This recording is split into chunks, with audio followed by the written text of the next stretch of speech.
afternoon, everybody. Running a little late today. Had lunch with Tim. Friend Tim. Buddy Tim. They just opened up. Ooh, that's nice. This is the Quattro, the Volcanic Reserve from El Salvador. Beautiful smelling, beautiful tasting, excellent coffee. That was from around here. Roasted around here from what I remember. Let's see. Johnstown Road in Gahanna. Johnstown Road in Gahanna. Local. You can get volcanic coffee local. Amazed. I'm amazed, and it's great. So anyway, the Nissan store, which used to be a Mitsubishi store, which used to be a Saturn store, which was almost a Saab store, but became a Saab story. They are now a Nissan store. Well, actually, the Nissan store was across the street, and now they've renovated the building where the Mitsubishi store was. Mitsubishi started, I don't know what Mitsubishi's doing. They canceled a lot of lines. I think all they have right now are SUVs. So it's like a single dealership for Mitsubishi is silly. If it's a dealer group, and you know, they got Kia and Hyundai and Honda, then a Mitsubishi kind of fits into that glove now. Whereas, you know, before they had enough of a lineup to be their own dealership. Now, not so much. And thus are no longer right there off of Route 23, and now it's the Mitsubishi, or shit, I'm gonna do that a lot while I'm telling the story. And now it's the Nissan store across the street. They renovated the entire thing. It's very modern looking now, and it's really cool. I mean, if you're into that kind of a thing, if you're into going into car dealerships, you could do worse. So my buddy Tim, he's a master technician at Nissan, and moved all of his stuff from one side of the street over directly across to the other side of the street, and now has a new setup where he doesn't really have as much room. He doesn't have enough room for a workbench over there either. So a lot of this, I don't know. It's weird. It's modern, but they don't have as much room as they did across the street now. This is about 31 grams of coffee.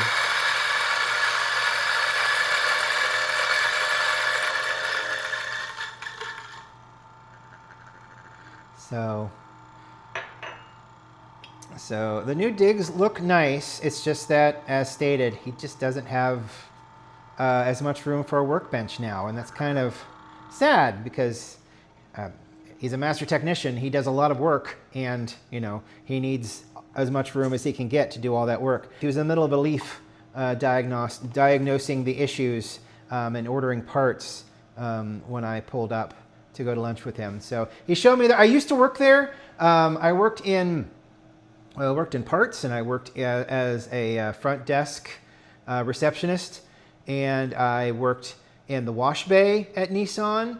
When it was a Mitsubishi and a Nissan, they kind of, if there was gaps in employment on one side, another person would go over to the other side, and I ended up going over to the other side a lot. When it was a Saturn store, they used to have 3 Saturns, north, west, and southeast. The one dude owned those 3 stores, and the Nissan across the street, Nissan North. Anyway, so coffee's ready. We're just waiting on the water to heat up, which it should be soon. So we talked about Las Vegas yesterday and the entire experience. Lyft, I don't know if I mentioned this, but Lyft and Uber rideshare people are treated like redheaded stepchildren. Anywhere that to be picked up, I mean, they will drop you off in front of the hotels, casinos, but pickup areas were as far away from the front of the hotel casino entrances as they could possibly make it. Not necessarily to make it inconvenient, more to make it less of a congested pickup area, I guess, because, you know, they wanted to focus on the leaf blowers are blowing grass They're running out there right now. He's going around blowing grass. Not like they used to. Actual blowing of blades of grass. Not smoking pot. Basically, if you hired an Uber or a Lyft from the Rio, for example, you would go out the front of the Rio and then take a right and then continue down a hallway or continue on a sidewalk for, I don't know, about half a football field. And then there was a designated Lyft pickup area. Bye, buddy. I know it's scary. Leaf blowers and trimmers are scary, and I hate them too. So if I didn't mention that, and it was the same everywhere. We went to, when we had an Uber to take us from the Palms back from the buffet back to the Rio, we had to walk all the way through the casino and to the back of the casino. And then, you know, the Cosmopolitan is the same. You have to go down into the parking garage, and then there's a specific designated area in one furthest corner of the parking garage to do Uber and Lyft stuff. So if I didn't mention that yesterday, Uber and Lyft folks are rideshare things like that are not as welcome as taxis and the valet parking. So. If you're going to Vegas anytime soon and you plan on using ride shares, keep that in mind. Make sure you, before you do an Uber or a Lyft, use the app to see where the drop-off areas are and make sure you can get to them in the specific amount of time that you would need to get to them in. You know, rides were never less than 5 minutes away. We never waited longer than 5 minutes. The shortest time we waited was like a minute.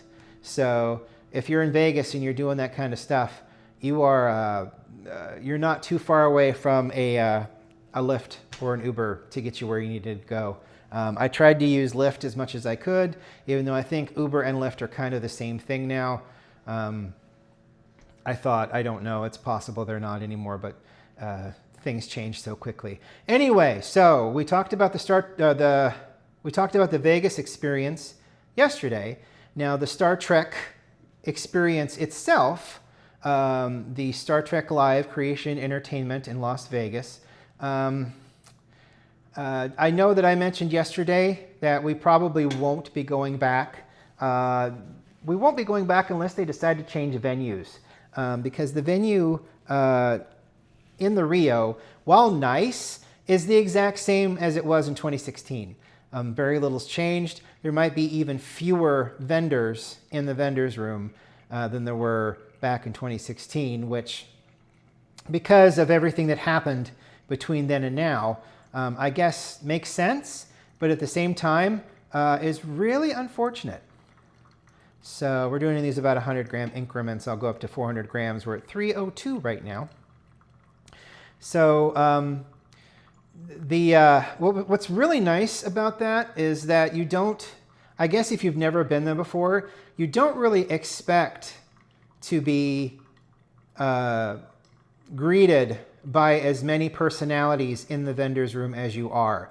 The majority of the folks that are there for autograph signings and whatnot, they're in the vendor's room with their own tables. And they have their compulsory little handler with them. But at the same time, you know, bigger names like Kate Mulgrew, Shatner for sure. I remember when we were there in 2016, Whoopi Goldberg was there and I got her autograph, which was really cool. Even Kirstie Alley, who I wanted to get the autograph of because she was Saavik in Star Trek II, The Wrath of Khan. That's my favorite movie. So I'm like, I'll just get her autograph. That would be fun. She was in the vendor's room as well. She had a long line at the 2016 show, but I got to get her autograph, and she was nice. You walk in, and there's just a lot of people there signing. A lot of people that weren't Star Trek. The folks who played Flash Gordon and Dale Arden from the 1980s Flash Gordon movie were there. By name, I don't really, Melody is the lady's name. I don't remember his name. Sam something and Melody something. Not offhand. I like that movie. I've just not watched it as much as some people have. Also, from the Land of the Lost. Two of the younger actors from the Land of the Lost, who are not young anymore, were there, which was very interesting. There were quite a few Star Wars folks there, which was really neat. That was fun. So autograph-wise, you know, you had a lot of people to get autographs from. The only complaint I would have about the autograph stuff would have to be the fact that many of them didn't take cards or phones as a payment. Not like, here's my phone, can I have your autograph? But like tap to pay. A lot of them still used cash. The problem with being in a casino and needing to use cash is the premium that they place on taking money out of their ATMs. So you really had to show up from the airport with at least $500 in cash to get, you know, like 6 autographs, because autographs ranged from $40 in there all the way up to like $80 in there. I'm not sure. I think LeVar Burton's was kind of around that price. And if you wanted like a photo and an autograph, a lot of those were like $80, $90 combo things. So, and some people weren't doing, they were just doing autographs and not photos. So, and the lines for like LeVar Burton or Brent Spiner or Jonathan Frakes, Michael Dorn, you know, those folks were always very long. Gates McFadden, Marina Sirtis was not there, but she lives in England now. So probably getting there is a lot more difficult for her, depending on what she's in the middle of right now. Maybe she's working. That would be really awesome. So, yeah, it was, it didn't seem like it was that much different between 2016 and 2025. Especially since it was still at the Rio, the layout was the same. There may have been some updated technology. The Roddenberry archive had a Quest 3 set up so that you could virtually tour half a dozen starships that they had created from the ground up using, you know, technical schematics and visual aids from the movie and some guesstimation, size, scale, area of location for some things. But you could tour bridges, you could tour promenades, you could tour engine rooms, you could tour Arboretum. The Arboretum from the motion picture Enterprise was there. The bridge from the motion picture from the Enterprise was there. So they're designing and creating a lot of different bridges. You can look at them now through the website using an Xbox controller and on screen. They have not released anything for VR, which is like, that's where this should be. I feel like this should be in VR. This is like things that we've been begging for, at least I've been begging for since I got a VR headset. It's just phenomenal to view these things in this environment. I mean, it doesn't matter how cartoony it looks. I mean, it looks like a computer game, but at the same time, you know, you're in the transporter room of the motion picture Enterprise, you know, and you can look around. You're in the engine room of the motion picture Enterprise, and you can look around. It's just absolutely fantastic and fascinating, and boy, do we need that. We really need that in our lives. And it's like, you know, I would pay $10, $15, $20 for a pack of ships to, I think there's a squirrel on our front porch. Let's go peek real quick.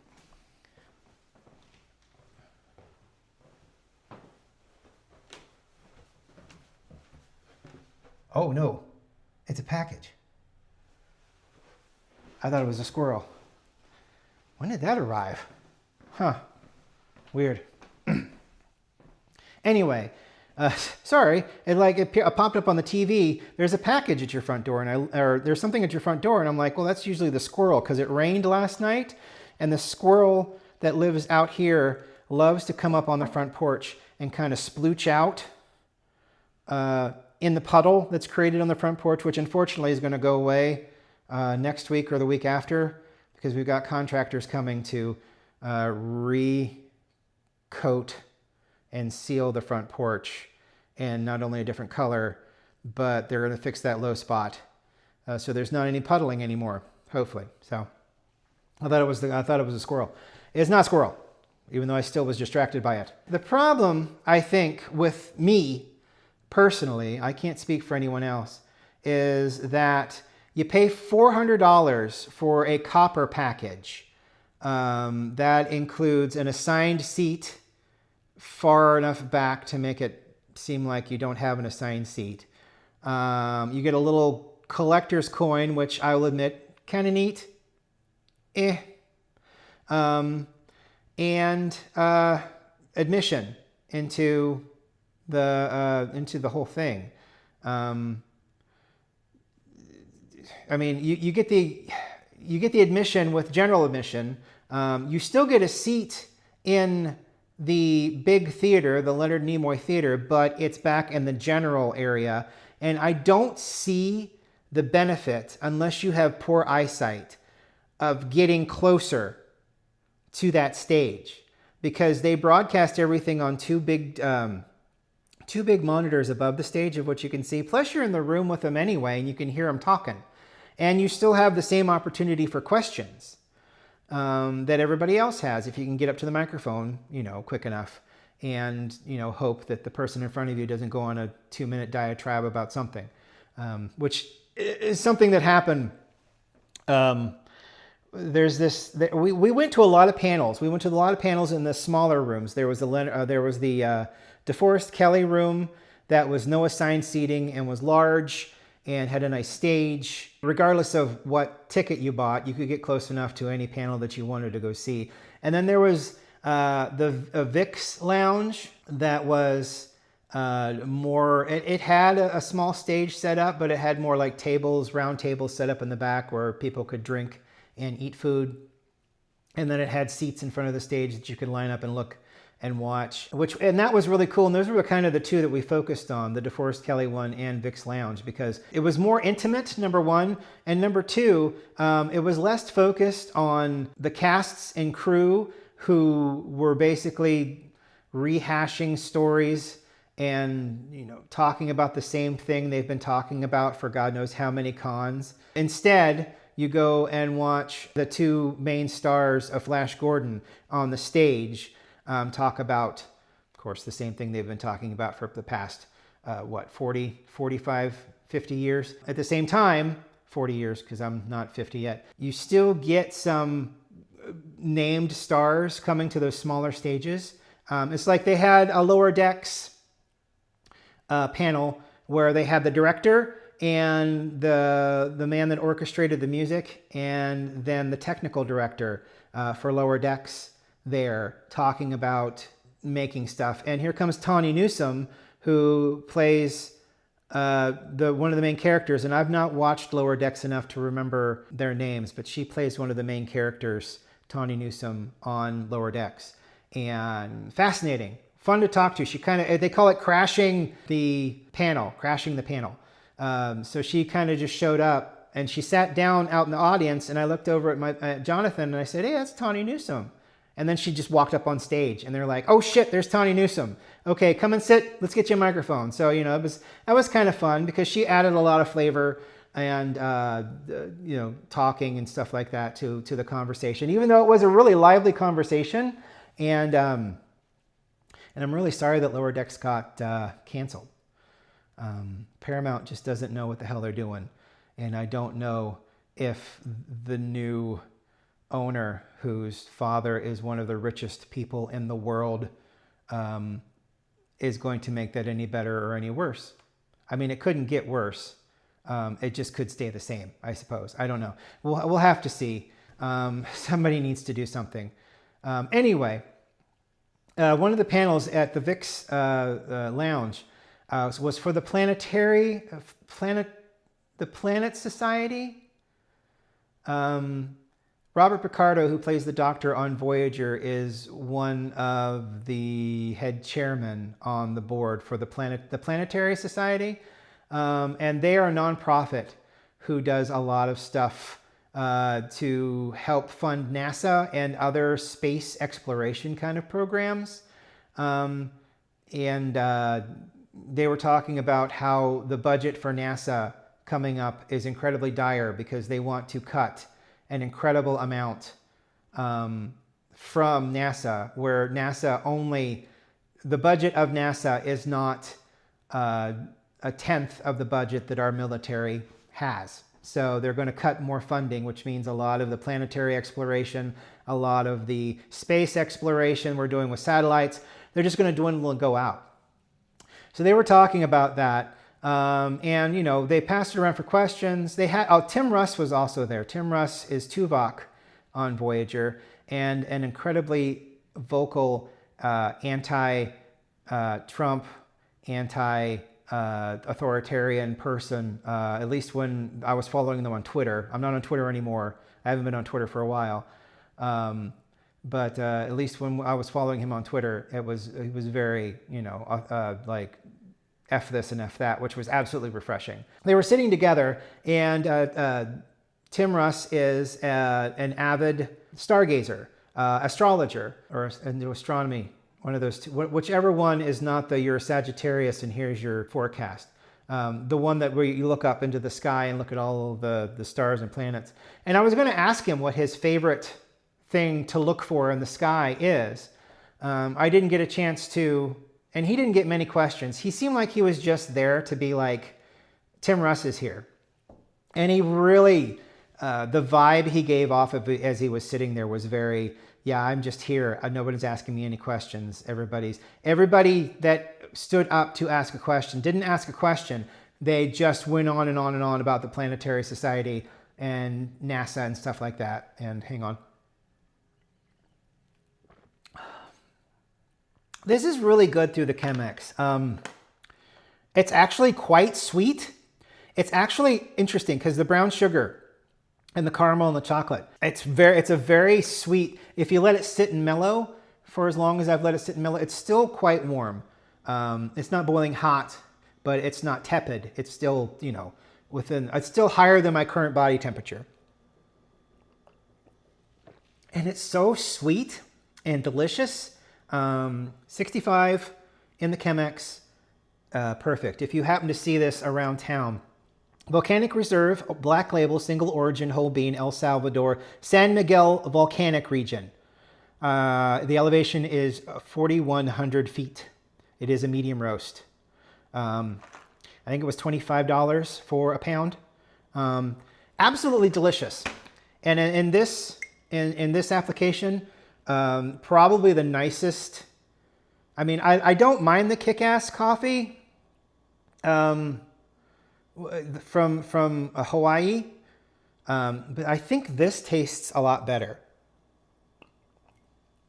Oh, that's really good. And I was getting ready to cough, so I'm like, I want to fix that. Anyway, Tim Russ is there, and I don't think Robert Picardo is a Trump voter. I'm pretty sure he's not. He seems like he's not. But it was really kind of funny because all of these people were saying we have to protect it from the current government and what's happening. And that's very true. But then he was trying to be diplomatic because I think, you know, if he were to say something bad and he's on the board of this society's main board, and he were to say something negative and it get back to the administration, it could get worse because they are just that horrible. But he said, as everybody was kind of going around the room, he said, I need to stop everyone because I need to remind you that our current president in his first administration was actually really good to space and space travel. The guy that looked up at the sun eclipse without any protection over his eyes is great for space travel. Yeah, sure. But he was like, you have to remember, and you know, this is just him being diplomatic. This is just him, and he's just like, he was good for space. And Tim Russ, who at that point had just been kind of like looking around the room, trying to gauge people and trying to just kind of be there and probably not fall asleep, looked like a robot, pivoted his head to look at Robert Picardo.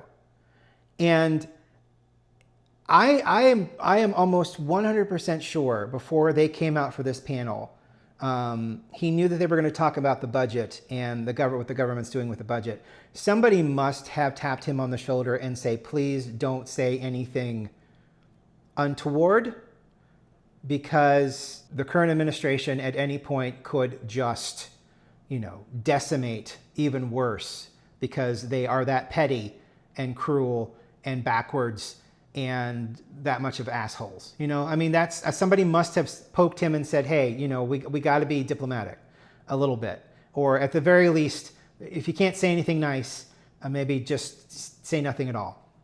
But he turned his head and looked at him and stared a hole right through Robert's head. Tim Russ did, after he said, well, you have to remember, he was really good. And I'm sorry, creating Space Force is not good. What has it done? I've not heard anything. I've seen the flag. That's about it. But that was to me, that was the funniest moment of the entire con. And honestly, I should have been recording it. Because his head just slowly turned as he was saying those words. Tim Russ looked at Robert Picardo and stared a hole through the side of his head. Like, I can't say shit, but you can be like you can lie about this shit. How, why, and I think he gave up. I really do, because he then kind of started to talk a little bit about how terrible the budget kind of cuts are, tempered a little bit with, different things. But at the same time, he's like, he fully understands, as a lot of us do, many of us do. I would like to think the majority of us do, how space travel and NASA have benefited everyone. And NASA's not there to turn a profit. NASA's a lot like the post office. They're not developed to turn a profit. They're not a business. They're a process, to get from one thing to another, to benefit all of mankind. And that's not what we're currently about. So, and that did feel like a very dark cloud over top of everything, especially in that one. There was because everybody, even the host, was trying to be diplomatic about everything and not say anything bad about the current administration. Anything anyone outside with a microphone said that kind of it was a little hard on the current administration, everybody kind of walked back a little bit, because I think as a nonprofit, they probably felt like they had to. But to me, that was my treat. Funniest part of the entire experience is watching Tim Russ burn a hole in the side of Robert Picardo's head. Like, you motherfucker. No, absolutely not. So, so to close up, we'll talk more about it tomorrow. I'll cover some stuff that I forgot. I'm sure I forgot a bunch of things. Vernon Smith, artist extraordinaire, is doing Lower Decks comic books now. Absolutely fantastic art. He also does some kind of hyper-realistic stuff with Star Trek characters that is absolutely beautiful and fantastic. Wonderful artist, had a booth there. Very kind gentleman, bought one of his comics off of him. Jonathan bought one of his comics off of him. It was great. That was a great experience. Mostly the artists and the people that created the props. The props people were fantastic. Factory Entertainment was there, and they had their props out, and I wish those things weren't $600, $700, $800. I would love a Dustbuster phaser, but those things are $700. I think they were $450, but that was still a lot of money. Come to find out, though, I probably should have spent the money on that, because the biggest regret, and this is how I'll close this out. So in the DeForest Kelley room, they had an auction. and they were auctioning off autographs and memorabilia from Star Trek, along with other things that Creation Entertainment does. They do a Teen Wolf Fest for the TV show. They do Twilight stuff. I think they do some Battlestar Galactica stuff. Well, there was this particular lot for a VHS stand of Spock from Star Trek V that was in a lot.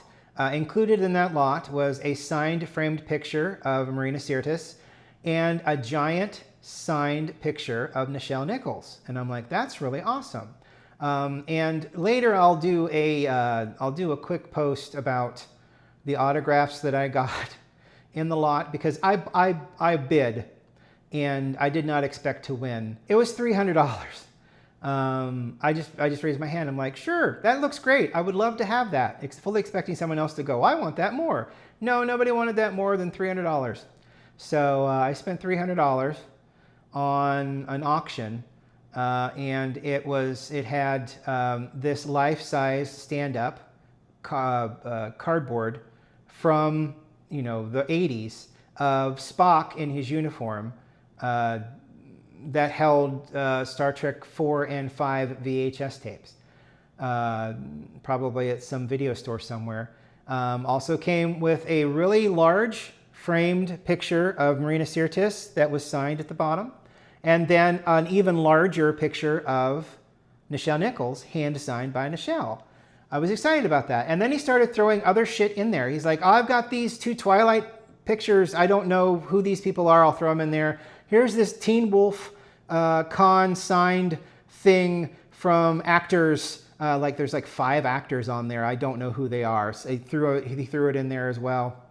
And then he started picking up the giant 6-foot tall banners that they would hang from the front entrance when you walked into the entire con. We'll throw these in there too. And I'm like, these are, I don't know, I don't want these.